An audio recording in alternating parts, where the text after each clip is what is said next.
Marwadi university మంచి భవిష్యత్తు కోసం తెలుగు విద్యార్థులు ఇష్టపడే యూనివర్సిటీ. కాల్ 9059052378 9059052379.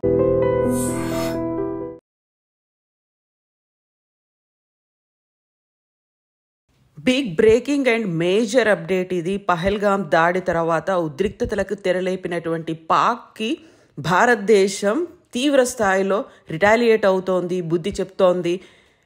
పహల్గాం దాడితో ఉద్రిక్తతలకి పాకిస్తాన్ తెరలేపింది. భారత్ దాడులు కేవలం ప్రతిస్పందనగా మాత్రమే చేస్తున్నామని ముందు నుంచి చెప్తున్నప్పటికీ కూడా పాకిస్తాన్ దీనికి ప్రతీకారంగా దాడులు చేయడానికి తీవ్ర స్థాయిలో విరుచుకుపడే ప్రయత్నాలు చేస్తోంది. పాకిస్తాన్లోని ఉగ్ర స్థావరాలనే భారత సైన్యం ధ్వంసం చేసింది. దీనికి ప్రెసిషన్ స్ట్రైక్ అని కూడా పేరు పెట్టింది. అయితే పహల్గాం ఉగ్రదాడికి ప్రతీకారంగా దాడులు చేస్తున్నామని చెప్పినప్పటికీ కూడా పాకిస్తాన్ యుద్ధానికి సై అంటూనే వచ్చింది. సమరానికి సిద్ధంగా ఉన్నామంటూ తన ప్రయత్నాలని దాంతోపాటుగా పనులని చేస్తూ వచ్చింది. యథేచ్ఛగా ఉల్లంఘనలకు పాల్పడింది. సీజ్ ఫైర్ వయోలేషన్ కూడా చేసింది. మన దగ్గర ఉన్నటువంటి సైనిక స్థావరాలు, కశ్మీర్, పంజాబ్లో ఉన్నటువంటి పౌర ఆవాసాలపై గురిపెట్టింది. బుధవారం అర్ధరాత్రి దాటిన తర్వాత నుంచే భారత్లోని 15 నగరాల్లో, మేజర్గా ఉన్నటువంటి 15 నగరాల్లో, అందులోనూ పర్టికులర్గా పాకిస్తాన్ గురిపెట్టినటువంటి స్థావరాలు లేకుంటే పౌర నివాసాలు కశ్మీర్, పంజాబ్ని టార్గెట్గా చేసుకొని పోరాటం మొదలుపెట్టింది. 15 సైనిక స్థావరాలపై క్షిపణులు, డ్రోన్లతో దాడికి విఫలయత్నం చేసింది. ఆ దాడులని మన దగ్గర ఉన్నటువంటి S-400 ఎయిర్ డిఫెన్స్ సిస్టమ్, ఇది రష్యా నుంచి మనం దిగుమతి చేసుకున్నాము. దీన్ని సుదర్శన చక్రంగా అభివర్ణిస్తూ ఉంటారు. వాటిని తుత్తునియలు చేసింది, వాటిని తిప్పికొట్టింది. దీంతో లాహోర్ సహా పాకిస్తాన్కి చెందిన 9 ఎయిర్ డిఫెన్స్ వ్యవస్థలను భారత్ భీకరమైనటువంటి దాడులు చేసింది. బుధవారం అర్ధరాత్రి నుంచి భారత్పై పాక్ క్షిపణులు, డ్రోన్లతో 15 నగరాలపై గురి చేసింది. మెయిన్గా స్థానిక స్థావరాలను, ఎయిర్ బేస్లను టార్గెట్ చేసుకొని ధ్వంసం చేసే ప్రయత్నం చేసింది. దీన్ని తిప్పికొట్టింది భారత్ గగనతల రక్షణ వ్యవస్థ. S-400 ఇతర వ్యవస్థలతో పాక్ క్షిపణులను కూల్చివేసింది. కంప్లీట్గా పాక్ డిఫెన్స్ వ్యవస్థలను లక్ష్యంగా చేసుకుని డ్రోన్లు, క్షిపణులతో ప్రతీకార దాడికి దిగింది. భారత్ లాహోర్, కరాచీ, రావల్పిండి సహా 9 నగరాలపై గురిపెట్టింది. సియాల్కోట్, లాహోర్లో ఎయిర్ డిఫెన్స్ని ధ్వంసం చేసింది. కరాచీ, ఒమ్రారా పోర్ట్లపై భారత్ భీకర దాడి చేసింది.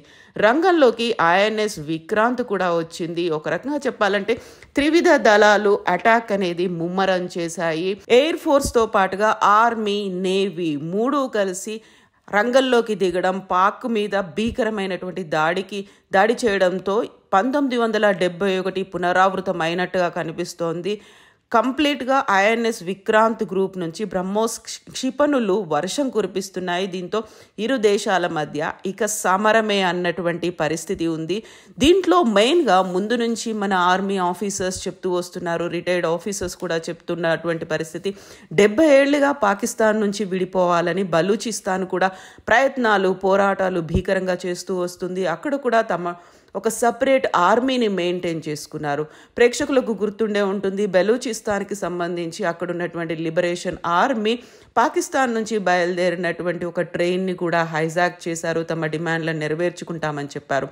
ఆ దశలో పాకిస్తాన్ ఆర్మీకి, బలూచిస్తాన్ ఆర్మీకి మధ్య ఒక భీకరమైనటువంటి యుద్ధం కూడా జరిగింది. ఆ తర్వాత మేము బలూచిస్తాన్ ఆర్మీలో ఉన్నటువంటి ఆ మిలిటెంట్లను మేము మట్టు పెట్టాము అని చెప్పినప్పటికి కూడా అక్కడ పౌర నష్టం కూడా జరిగింది. వాళ్ళ ప్రాణ నష్టం జరిగినప్పటికీ ఆ వివరాలనేవి పాకిస్తాన్ ఆర్మీ బయటికి వెల్లడించలేదు. ఇప్పుడు పాక్ నుంచి క్వెట్టా నగరం చేజారినట్టుగా అనిపిస్తోంది. బలూచ్ లిబరేషన్ ఆర్మీ చేతికి క్వెట్టా నగరం చేరింది. భారత్తో యుద్ధమే అదునుగా రెచ్చిపోతున్నారు Balochistan వేర్పాటువాదులు.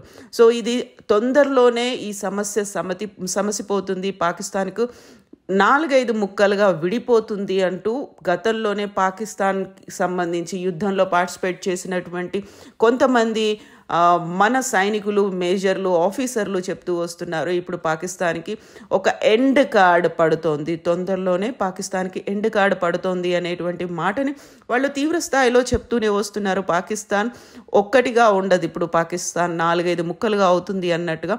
Balochistan army, Balochistan liberation army Pak ఆర్మీపై భీకర దాడులు చేస్తోంది. క్వెట్టాని వదిలి అక్కడి నుంచి పాకిస్తాన్ ఆర్మీ కూడా పరారైనటువంటి పరిస్థితి ఉంది, అక్కడ లేకుండా పోయినటువంటి పరిస్థితి. ఇక 3 పాక్ విమానాలని కూడా మన ఇండియన్ ఆర్మీ కూల్చివేసింది. 2 JF-17 విమానాలు కూలిపోయాయి. దీన్ని పాక్ యాక్సెప్ట్ కూడా చేసింది. F-16 కూడా కూల్చేసింది. భారత్ ప్రముఖ మీడియా సంస్థలు ఈ విషయాన్ని ప్రస్ఫుటంగా చెప్తున్నాయి. భారత్ చేతికి చిక్కింది JF-17 పైలట్, పలు డ్రోన్లు కూడా కూల్చివేశారు. పాకిస్తాన్కి చెందినటువంటి JF-17 పైలట్ని సజీవంగా మన వాళ్ళు పట్టుకున్నారు. మన దగ్గర పాకిస్తాన్కి చెందినటువంటి పైలట్ ఉన్నాడు. అయితే ఇప్పుడు ఓవరాల్గా అయితే ఒక యుద్ధమైనటువంటి వాతావరణం, ఒక బీభత్సం అనేది కనిపిస్తుంది. అక్కడ పాకిస్తాన్ భారతదేశ సరిహద్దుల్లో ఉన్నటువంటి గ్రామాల్లో బ్లాక్ అవుట్ని అనౌన్స్ చేశారు. అంటే ఎక్కడ ఏ ఇంట్లో ఏ వీధి దీపాలు కానీ వెలగకుండా చిమ్మ చీకట్లో ఉండేలా ఈ ఆపరేషన్ అనేది కొనసాగుతోంది. ఒకవేళ ఎక్కడైనా లైట్ వెలిగినట్టయితే దాన్ని పాకిస్తాన్ డ్రోన్లు టార్గెట్గా చేసుకొని అటాక్ చేస్తాయి అనేటువంటి ఒక సమాచారం ఉంది. ఇప్పటికీ ఒక 100 మందిని మేము హతమార్చాము అంటూ పాక్లోని ఉగ్ర స్థావరాలపై మెరుపు దాడులు చేశాము, 9 స్థావరాలపై అత్యంత ఖచ్చితత్వంతో దాడి చేశాము, ప్రెసిషన్ స్ట్రైక్ చేశాము అని రక్షణ శాఖ మంత్రి రాజ్నాథ్ సింగ్ అఖిలపక్ష సమావేశంలో చెప్పారు. ఆపరేషన్ సింధూర్ ఇంకా కొనసాగుతుంది, అయితే ఇప్పుడే పూర్తి వివరాలను మేము వెల్లడించలేము అంటూ రక్షణ శాఖ మంత్రి రాజ్నాథ్ సింగ్ అఖిలపక్ష సమావేశంలో ఆపరేషన్ సింధూర్ మొదలైన దగ్గర నుంచి ఇప్పటిదాకా జరిగినటువంటి వివరాలను, అందులో మెయిన్ పాయింట్స్ని వెల్లడించారు, పూర్తి వివరాల్ని మాత్రం వెల్లడించలేము అనేటువంటి ఒక మాట చెప్పారు. సో పాకిస్తాన్ మిలిటెంట్లు ఉగ్రవాదులు పహల్గాం మీద దాడి చేసిన తర్వాత కూడా అఖిలపక్ష సమావేశమైంది. ఆ సమయంలోనే ప్రధానమంత్రి నరేంద్ర మోదీ ఆర్మీకి పూర్తి స్థాయి స్వేచ్ఛని ఇస్తున్నాము అనే మాట చెప్పారు. ఏ క్షణమైనా, ఎప్పుడైనా, ఏమైనా, ఎలాంటి నిర్ణయమైనా సైన్యం తీసుకోవచ్చు అనే ఒక మాటని వాళ్ళు క్యాబినెట్ డెసిషన్ అయితే తీసుకొని అప్పుడు ఇచ్చింది. ఇప్పుడు పాకిస్తాన్ సిద్ధంగా ఉంది, మనం కూడా అంతకు మించి సిద్ధంగా ఉండాలి, నిరంతరం అప్రమత్తంగా ఉండాలి అంటూ ప్రధానమంత్రి నరేంద్ర మోడీ కూడా చెప్పారు. ఇంకో అటు పాకిస్తాన్ వైపు చూసినట్టయితే డ్రోన్ దాడి జరిగింది, పిడుగుపాటు అని ఒక కవరింగ్ అయితే చేసుకున్నారు. రావల్పిండిలో భారీ నష్టం జరిగింది. మన దగ్గర ఇప్పుడు IPL జరుగుతున్నట్టే పాకిస్తాన్లో కూడా పాకిస్తాన్ సూపర్ లీగ్ అనేది జరుగుతోంది. దాన్ని కూడా పాకిస్తాన్ రద్దు చేసుకున్నటువంటి పరిస్థితులు ఉన్నాయి. ఇక భారత్తో పాటుగా ఇక్కడ పాకిస్తాన్లో ఉన్నటువంటి యుద్ధ వాతావరణానికి సంబంధించి ప్రపంచ దేశాలన్నీ చాలా కీన్గా గమనిస్తూ ఉన్నాయి. అమెరికా అయితే 2 దేశాలు చర్చలు జరుపుకోవాలి అనేటువంటి ఒక మాటని పదే పదే చెప్తూ వస్తున్నారు. చర్చల ద్వారానే ఈ సమస్యకు ఒక పరిష్కారం వస్తుంది అని చెప్తున్నారు. అయితే ఉద్రిక్తలు తగ్గించుకోవాలి, చర్చలు జరపాలి, సంప్రదింపులు చేస్తాము అంటూ ఈ మాటలు చెప్పినప్పటికీ చర్చలు విఫలమైన మరుక్షణం నుంచే పాకిస్తాన్ చావు దెబ్బ తగిలిందని చెప్పుకోవాలి. క్వెట్టాను బెలూచిస్తాన్ లిబరేషన్ ఆర్మీ స్వాధీనం చేసుకుంది. ఆ తర్వాత అక్కడ ఉన్నటువంటి కరాచీ పోర్టుపై భారత నౌకాదళం భీకర దాడి చేసింది. దీంతో పాటుగా అక్కడ ఉన్నటువంటి ఆస్తులు కూడా తీవ్ర స్థాయిలో నష్టపోయాయి. ఇక పాక్ ఎయిర్ డిఫెన్స్పై మన యుద్ధ విమానాలు గురిపెట్టాయి. సో మన యుద్ధ విమానాలకు ముప్పు తప్పించే లక్ష్యాన్ని కూడా ఏర్పాటు చేసుకున్నాయి. మన దగ్గర ఉన్నటువంటి ఎయిర్ బేస్లని టార్గెట్గా చేస్తూ పాక్ డ్రోన్లని అక్కడి నుంచి క్షిపణులని కురిపిస్తోంది. అయితే దీనిని S-400 దీన్ని మనం సుదర్శన్ చక్రంగా పిలుస్తున్నాము, అది తిప్పి కొడుతోంది. కంటిన్యూస్గా వస్తున్నటువంటి క్షిపణులని, డ్రోన్లని integrated counter UAS and air defence సిస్టమ్ని ఉపయోగించి పాక్ క్షిపణులని, డ్రోన్లని కూల్చివేస్తోంది. సో ఓవరాల్గా అయితే పాకిస్తాన్లో భారీ నష్టం జరిగింది అనేటువంటి వార్తలు అయితే వస్తున్నాయి. LOC సమీపంలో ఖంజో, సర్ఫరాజ్, లెఘోరీ గ్రామాలు, చెక్వాల్, దమన్ తదితర గ్రామాలలో ఉన్నటువంటి మసీదులు కూడా ధ్వంసమయ్యాయి. పౌరుల ఇల్లు దెబ్బతిన్నాయని పాక్ మీడియా అయితే చెప్తోంది. రావల్పిండి నష్టం ఎక్కువగా ఉంటుందని తెలిపింది. ఈ ప్రాంతాల్లోని దళాలు మన డ్రోన్లను కూల్చివేసినట్టుగా వివరించారు. దీంతో రావల్పిండి నుంచి పాక్ సూపర్ లీగ్ క్రికెటర్లను ఇతర ప్రాంతాలకు కూడా తరలించారు. అక్కడ లీగును కూడా రద్దు చేశామని. అయితే ఇక్కడ మెయిన్గా ఉన్నటువంటి కన్సర్న్ ఆపరేషన్ సింధూర్ తొలి దాడిలో ఫస్ట్ టైం జరిగినటువంటి దాడిలో మృతి చెందిన ఉగ్రవాదుల అంత్యక్రియలను పాక్ ఆర్మీ అధికారిక లాంఛనాలతో చేయడం అనేది. ఆ దృశ్యాలు సోషల్ మీడియాలో చక్కర్లు కొడుతున్నాయి. మా సైనికాది కుమారుడు కూడా భారత్ దాడిలో చనిపోయాడు, అందుకే పాకిస్తాన్ ఆర్మీ వచ్చింది అంత్యక్రియలకు అని ఉన్నతాధికారులు చెప్తున్నప్పటికీ భారత్ దాడిలో మరణించిన వారికి ఆత్మశాంతి కోరుకోవాలని కోరుతూ పాకిస్తాన్ సుప్రీంకోర్టు కూడా నివాళులు అర్పించింది. ఒక రకంగా ఇది ఇప్పుడు భారత త్రివిధ దళాలు చేస్తున్నటువంటి తిప్పికొట్టే ప్రయత్నాలని, లేకుంటే భారత త్రివిధ దళాలతో వచ్చినటువంటి నష్టాన్ని కవర్ చేసుకునే ప్రయత్నం చేస్తోంది.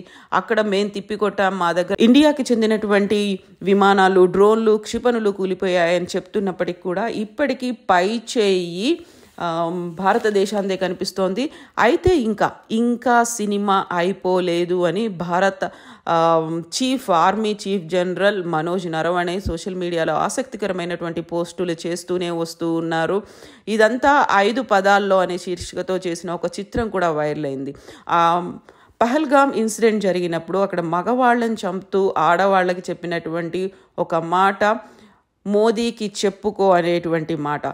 అప్పుడు అక్కడ ఆ మహిళలు ప్రాధేయపడ్డారు. దీనికి రిటాలియేట్ చేస్తూ గో టెల్ మోదీ అని వాళ్ళు ఉగ్రవాదులు మహిళలకు చెప్తున్నప్పుడు ఐ టోల్డ్ మోదీ అని ఆ మహిళలు మోదీకి చెప్తే జరిగినటువంటి నష్టంగా ఇది మోదీని లేకుంటే భారతదేశాన్ని, భారత ఆర్మీని తక్కువగా చేసి చూపించినటువంటి అలాంటి సంఘటన. ఆ మాటకి రిటాలియేట్ చేస్తున్నారు. సో పిక్చర్ అభి బాకీ హై అనే మాట ఆర్మీ చీఫ్ జనరల్ చేసినటువంటి మనోజ్ నరవణే చేసినటువంటి మాట ఇప్పటికీ తీవ్రస్థాయిలో కొనసాగుతోంది. ఇంకా ఇది కొనసాగే అవకాశం ఉంది.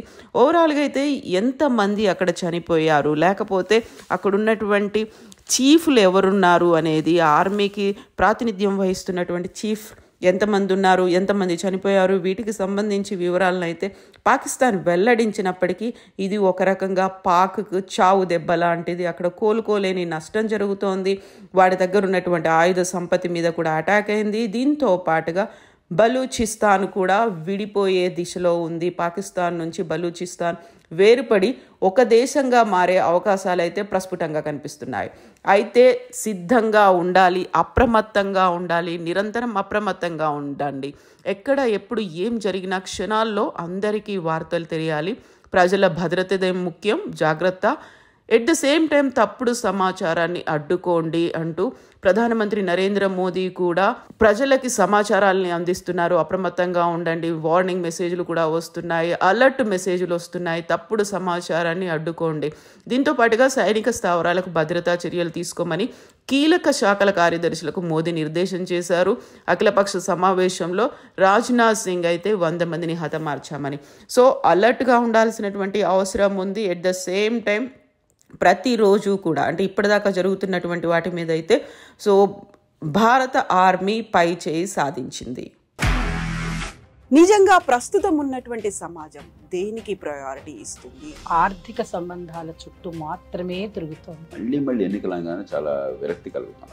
మంచి అనిపిస్తుంది కదా, లేడీస్ కూడా ఛాలెంజింగ్ జాబ్స్ చేసినప్పుడు చాలా బాగుంటది. ట్రాఫిక్ అసిస్టెంట్స్ గా నియమించిన ట్రాన్స్జెండర్స్ అందరితో సాల్యూట్ చేయించుకుంటున్నారు. ఫుడ్ డెలివరీ ఇవ్వటానికి వెళ్ళినటువంటి డెలివరీ బాయ్ అనిల్ పై కళ్ళ ముందు